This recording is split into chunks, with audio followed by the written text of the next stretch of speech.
My name is Gerlinde Smith, and I'm actually retired, but these days I create pollinator gardens in our communities. Pollinators are very important because without them we wouldn't have much of berries or fruits and other vegetables.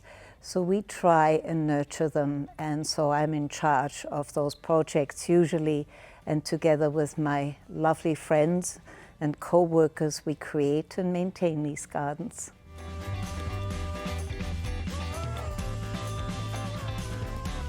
I constantly read about gardening, about pollinators, about the environment, because I need to know more, gain more knowledge. There's always something new around that helps me understand our work better.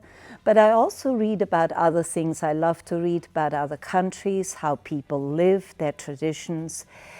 Reading is important because it enriches us, all of us. It gives us knowledge and it allows us to use our imagination.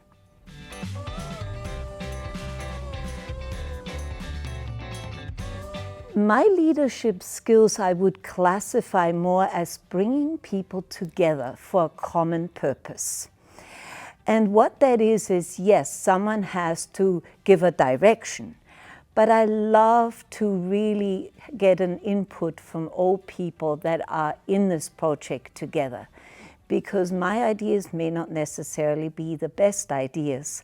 So it's always good to get everyone's input and use the best ideas and bring them into fruition.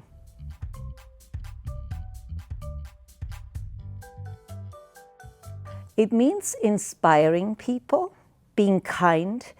I do not like people that are aggressive in their behavior. I like to get to know the people that I work with.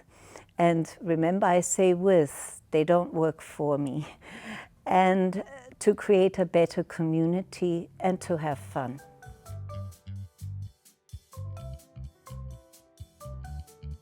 I'm going to read a book today called My Garden by Kevin Henkes. It's a fun book.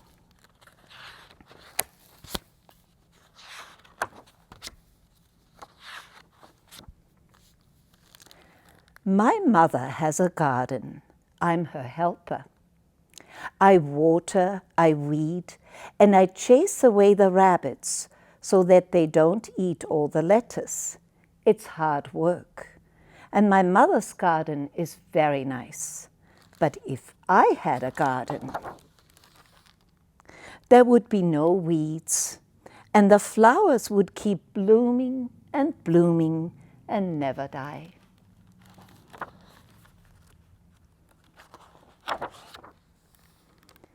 In my gardens, the flowers could change color just by my thinking about it.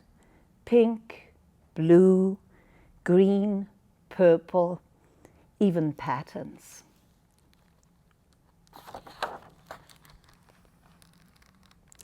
And if you picked a flower, another one would grow right back in its place.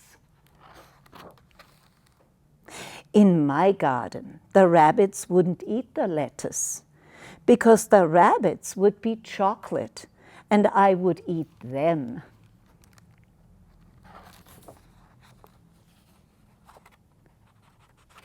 Here we go.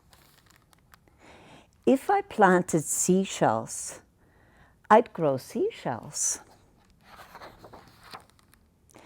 If I planted jelly beans, I'd grow a great big jelly bean bush.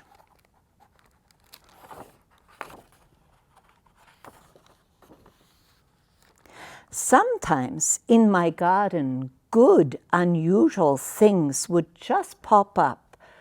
Buttons and umbrellas and rusty old keys.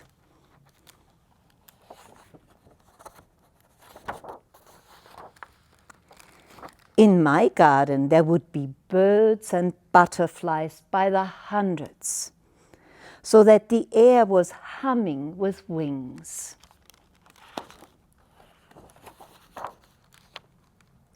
The tomatoes would be as big as beach balls, and the carrots would be invisible because I don't like carrots.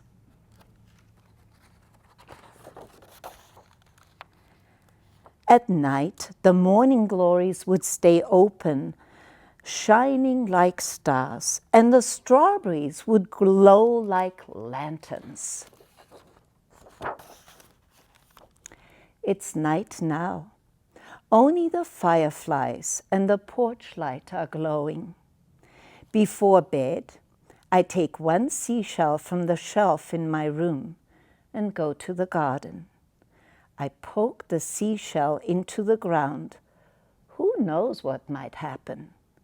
I cover it with dirt and pat down the dirt with my foot. "What are you doing?" asked my mother. "Oh, nothing," I say, "just working in the garden."